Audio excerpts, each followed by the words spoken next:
Dans cette vidéo, nous avons expliqué comment fonctionnent les marges. Alors, sans plus tarder, nous allons créer notre code HTML sur lequel on va appliquer notre style.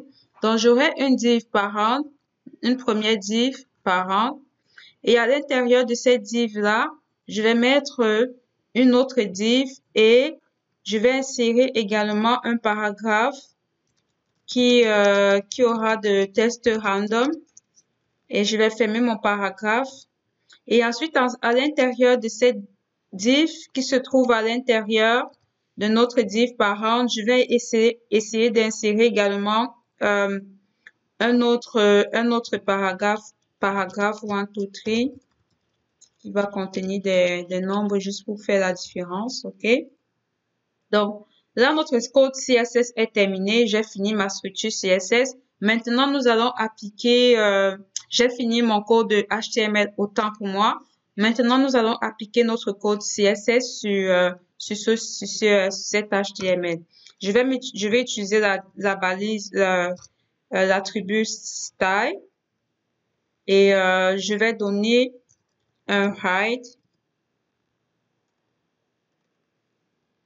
de 100 pixels et un background red à ma première div. OK.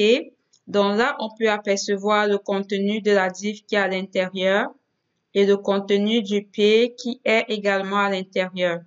Ensuite, ma deuxième div, je vais également lui donner un style de je vais lui donner un style de 50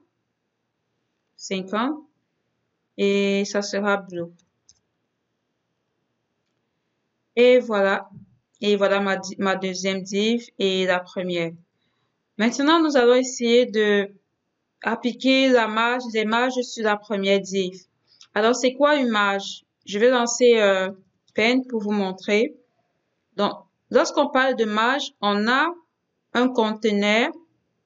Donc, on a un bloc comme ceci avec des éléments à l'intérieur.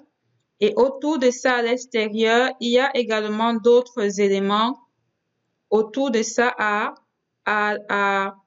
l'extérieur. À l'extérieur, on peut y avoir des éléments autour ou alors on peut ne pas y avoir des éléments. Ce qui est sûr, c'est que les marges seront en fait des espaces qu'on va créer entre les bordures supérieures, les bordures inférieures, les bordures à gauche et les bordures à droite de cet élément-là avec son environnement extérieur.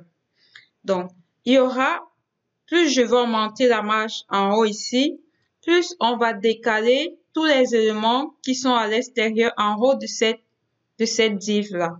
Par exemple, si je viens sur ma div ici, ma deuxième div, et que j'essaye d'appliquer une marge de haut, par exemple margin top, j'applique une marge de haut de 30 pixels. Imaginez ce qui va se passer. Ce qui va se passer, c'est que, étant donné que ma div qui est ici, qui est bleue, et qu'est-ce qu'on a en haut, excusez-moi, qu'est-ce qu'on a en haut de cette div-là? Quand vous regardez, on n'a absolument rien. On n'a absolument rien. Donc, ça va créer un espace entre ici et cette bordure ici. Du coup, ça va faire un espace entre ces deux-là. Donc, si je mets 30 pixels, et voilà, maintenant, vous voyez entre ma div et ici en haut, il y a eu maintenant un espace qui a été créé. Donc, plus j'augmente mon espace, par exemple, si je m'en vais à 50, plus, vous voyez, plus j'ai un espace entre ma div et le top. Donc, ça, c'est pour le margin top. Donc, que se passerait-il si je crée une marge en bas de mon élément? Alors, mon élément, il faut bien savoir, je suis en train de l'appliquer sur cet élément qui est l'élément bleu ici. Donc, il y aura un espace qui va se créer entre ma div et tout le contenu de la div parente ici. Ça va décaler tous ces éléments-là en bas. Ça va pousser tout ce qu'il y a dans la div, donc tout ce qui se trouve en bas.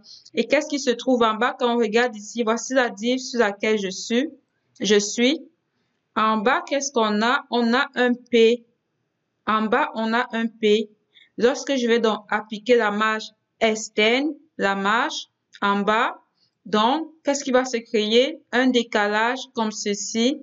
P va être poussé au fur et à mesure que j'augmente la marge externe, bottom. P va être poussé en bas. Donc, on va essayer ça pour voir. Donc, si je fais margin, bottom, et que je spécifie par exemple 40, regardez ce qui va se passer ici. Et voilà, vous voyez que P a été poussé. P a été poussé. Donc, plus j'augmente, plus la marge se crée. Donc, ça, c'est les marges, c'est ce qu'on appelle marge, c'est ce qu'on appelle marge externe, en fait. Donc, il se crée un espace entre notre élément et son environnement extérieur.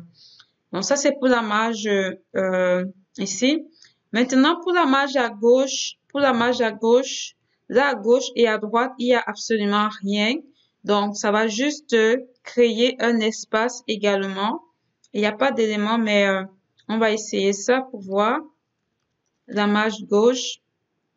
Donc, voilà, ça crée un espace. Ça crée un espace. Et pareil, si je l'applique sur la marge droite, et là, ça crée un espace. Et si je veux l'appliquer sur toutes mes marges, je fais ceci. Donc, on a créé un espace en haut, ça a poussé celui-ci, ça a créé un espace ici et ça a créé un espace ici. Donc, c'est tout pour cette vidéo. J'espère que vous avez appris et vous savez ce que c'est que les marges et vous serez à mesure de pouvoir les manipuler dans vos différentes feuilles de style. On reste connecté pour de nouveaux contenus, Ciao!